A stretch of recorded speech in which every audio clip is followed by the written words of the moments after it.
came all my friends who had nothing to do. So all the time they were there, and we had the best time of our lives. And I actually landed up losing a year that year, where I should have actually scored better. I landed up flunking the exams. Um,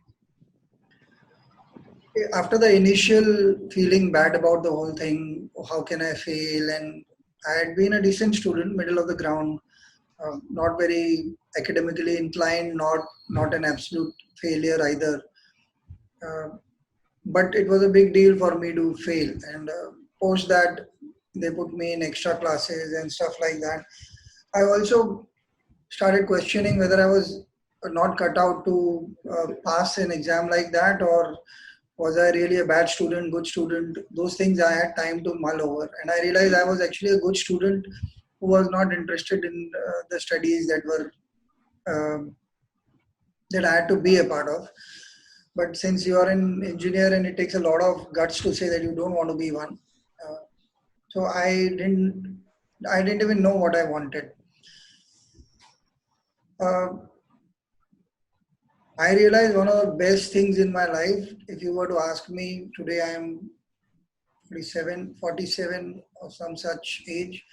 Uh, Among the best years of my life, the year that I flunked was one of the best years because I realized that I could pass the exam in the next 6 months and there was no pressure. It was only then that I could realize that how much of the system and the peers and the parents and the teachers and the institutions and the society that I belong to expected me to follow a certain norm of being. The freedom was not even that I didn't go out and do some extraordinary things or nothing, actually nothing. With just that there was no pressure at the back of my mind to score or study. In fact, I think I cleared most of my stuff in 6 months, and there was one subject that I cleared in the next 6 months. So there was absolutely no pressure. Besides the fact that I did not even take to heart that I was a failure or some such.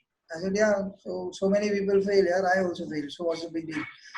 Uh, it freed me of a lot of stuff that I carried on my head all these years. This is not to say that everybody ought to fail to realize this freedom. I think it's too heavy a cost for some people who may not be able to afford a year. At that point of time, uh, it didn't matter to me much. This is one story that I want to narrate. Another story is that finally I did join advertising. Within advertising, also, I realized the ability to be a good writer was based on my capabilities to bring two disparate things together. So, creativity was when there was no connection, and I found the connection at that point of time, which did not, engineering did not help me in the technical sense there because engineering was more about solidified, proper concepts falling in place all the time. Advertising meant how can you go break everything that is taken for granted, in my case. So both these episodes brought a lot of freedom, a lot of self-confidence, uh, and in due course self-awareness as I keep moving on the course of life. Uh, I have also realized that a lot of my peers, a lot of my friends till date have not found that kind of uh, happiness that I know of, or working on something that you really like. So now, Arush, I want to bring this aspect to you and ask you a question. Why is this um, need to be good in people's eyes as far as only academics is concerned? Suppose this were taken away from you. For some reason, you were unable to give your exams or be in the college that you are, or everything is taken away from you. Uh, and you were, I'm just pushing this for discussion's sake, and you were in a, say, in a mountain abandoned by people and this and that, and you had to survive. Your academics wouldn't save you. What would you be then? The first question is, would you survive? As a person, what do you think? So, to kind of give some context, I think that all people that are around my age give a lot of importance to academics because when we are studying in a particular institution, the people around us make up a huge chunk of our social life. So, in order to kind of uh, maintain some level of status, maintain some respect, all of us like to aspire for getting into the top university or topping in an exam. So I think that's where this obsession to excel in academics comes from.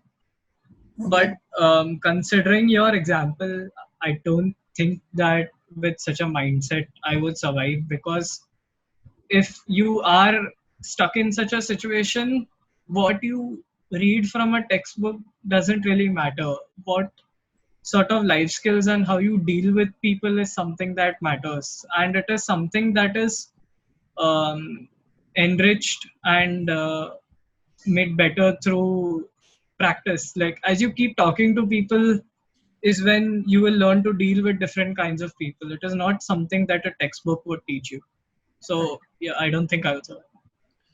So no, my question is, on the contrary, I think you would survive because of the last 2 points that you made. Let me now bring to context these things in a bigger manner.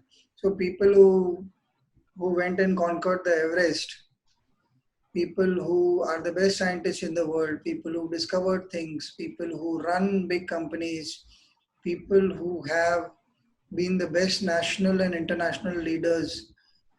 How many of you do you think have that kind of degree or that kind of aspiration that you have right now? Don't you think it is very myopic of you to look at only one aspect of life and give it so much of credit, irrespective of your college? Because your college is not the world, although you're going to spend the most of your time in the next 5, 7, 10 years, whatever it is. Isn't it myopic on a person's point of view? You've been educated. I would think education should give you the platform so far to start thinking freely a bit more. Obviously, our system, like I said earlier to Anant, that's a different topic if one has to talk about the system and the failures or the good points of it. That we are not sitting to discuss. I'm saying as an individual, if it matters to me, here is a person who's a bright guy who does well, who if you put your mind to it, you'll end up getting good results, reasonable results. Why doesn't that free you more? Why should it tie you up more? That's my question to you. It shouldn't tie you up more. That I believe that it shouldn't tie you up more, but it's not. Most people don't have that particular thought process that you should just give your best, because somewhere or the other, the way you perform in your academics kind of gives you that tag in a social situation ki oh ye smart banda hai. If you are actually excelling in academics, then you get the tag that this person is very smart. And I think this somewhere impacts the kind of crowd that you are around, and this impacts what sort of conversations you have with people, and it has a good amount of influence as far as I have experienced. Now, I have not really seen the outside world. I've been in a very closed and safe environment of the school. I haven't really seen what the outside world has to offer. So this is my perspective as of now, that Hmm. your how you perform in school is something that uh, kind of determines your social status as well to an extent. So this thought process may change as I keep experiencing new things, and as I keep meeting new people. Yeah, I think this sense of humility helps. Um, Anand, do you think reading about people who are not academically necessarily qualified but have great skills that one can emulate uh, in value systems, in leadership skills, in uh, any other sphere of life where they've done well for themselves, studying their personalities, their outlook of life. Would that be a good place to start for somebody like an Arush? Again, I'd say it's very subjective, will differ from person to person. Because I personally, if I read about how Bill Gates as a dropout made his fortune or something, it's not necessarily going to inspire me. Because I know 10 other wannabe Bill Gates for whom the external circumstances didn't work out and who probably didn't make it as big. So these narrow inspirational stories, they serve their purpose to an extent, but again I'd say for person to person it changes.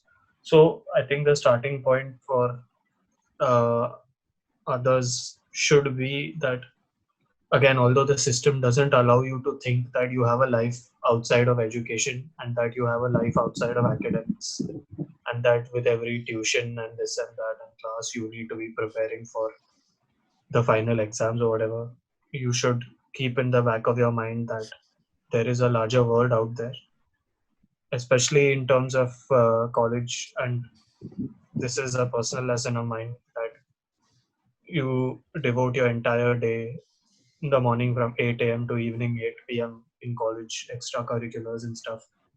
In the outside world, maybe from doing all your fests and extracurriculars, you learn interpersonal skills, you learn how to work with people, how to organize stuff.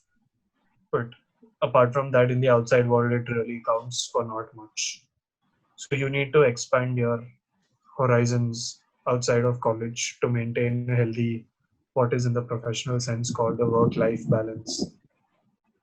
Try and make yourself something, try and make a substantial part of your personality outside of college or your primary institution. That's very interesting, Arush. So that I would want to bring it down to, because what you said sounds very wieldy and big and very good for us to say who are right now out of the system in a way. So I'll bring it down to your level. Do you seem to have friends who are outside the educational institution system who do other things, who are, it could be anything. They could be kids helping their parents in business, or either from different backgrounds, not necessarily part of your academic circle. Do you have those kind of friends? And if yes, what do they do and what influence do they have on you? So, if we are looking outside my school, then yes, I have a few friends who are doing something a little different, something that is not the conventional, way of living life for a teenager.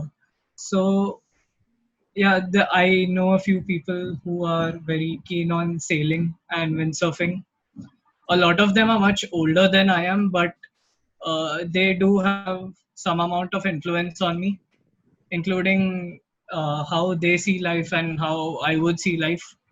And yeah, and again, it's not a significant chunk of my life, I would say, because um, I I don't know if it's right to say, but through school I haven't really got that amount of exposure which I may have needed to kind of meet new people who do something Yeah. different. But if you want to meet people, if you want to meet people who are doing something hatke, then you need to put in the effort to meet such people. And uh, in my ninth and 10th grade experience, I would say it was very difficult to do that, because students around me, including myself, all of us were kind of engulfed in what we have to do in school and what are the tuitions that we have to attend. So this exposure is something that I wouldn't say that I have got a lot of it up until now, but I look forward to getting a lot of it in college and ahead in life. Okay.